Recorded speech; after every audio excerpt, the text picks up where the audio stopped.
Welcome back. Once again, over the weekend, President Biden at odds with what official U.S. policy is when it comes to the threat that Taiwan faces from mainland China. Let's talk about it with Michael Swaine. He's the director of East Asia programs at the Quincy Institute. He's up late with me tonight on the Final Five. So this is not the first time we've discussed this on this show, Michael, but basically the president seems to be indicating that he'd be open to some sort of military intervention, which would go against U.S. policy for years here.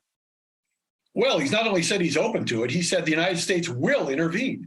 The U.S. forces will be used if China attacks Taiwan. And he didn't really place any conditionality on that. He said if China undertakes an unprecedented attack on Taiwan, well, an attack on Taiwan would be unprecedented. So he hasn't really put many provisos on conditions on the U.S. using force. He's basically said we will do that. And that is not congruent with U.S. policy. When we've been in this position before, and I know it was just a couple of months ago where he indicated something very similar, the White House is very quick to say, no, the president still stands by our one China policy. Right.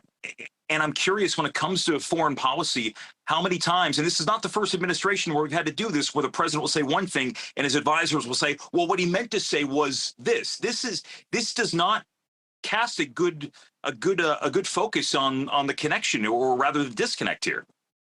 No, it doesn't. You're right. Every time the president has spoken on this, and this is now the fourth time he's made this statement, an administration official in response to a press query has said, our policy has not changed. They don't say the president has made any mistake. They just say the policy has not changed.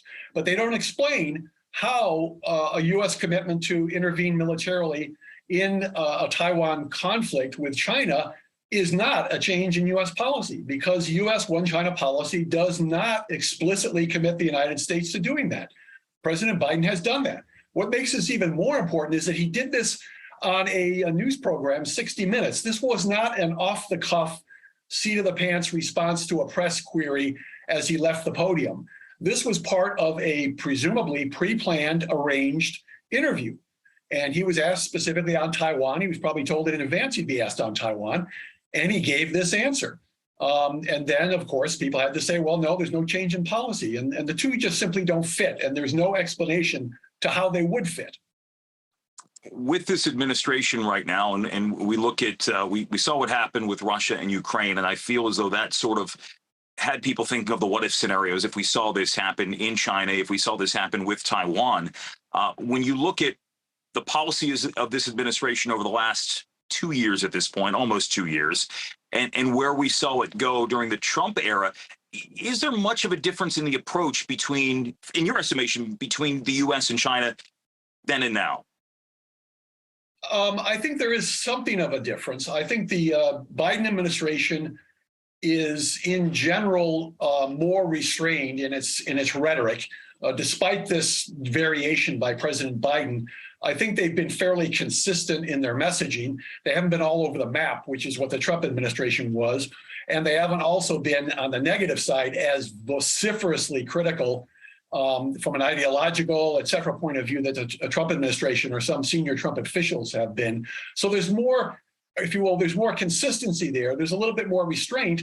But they haven't changed their diagnosis of the situation. They basically say the Trump administration got it right about the level, extent, the depth of the threat that China poses to the United States and the world order and democratic values, et cetera, but they just didn't have a very good policy. Our policy will be better.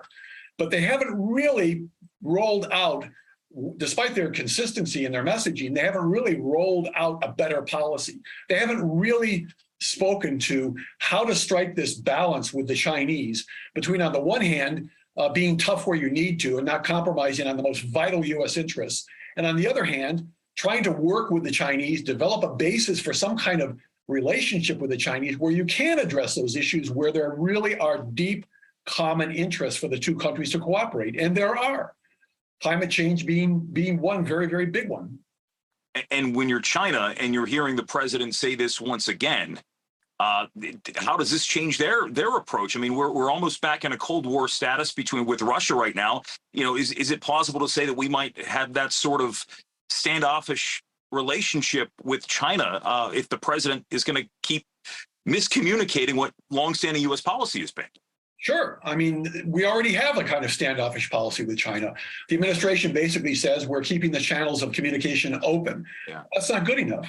The administration and China really need to engage and engage deeply on these issues of difference and issues where they might agree and really work out some boundaries on their competition, but also some basis for cooperation. The administration is loath to do this in a very active way right now, I think, for primarily domestic political reasons.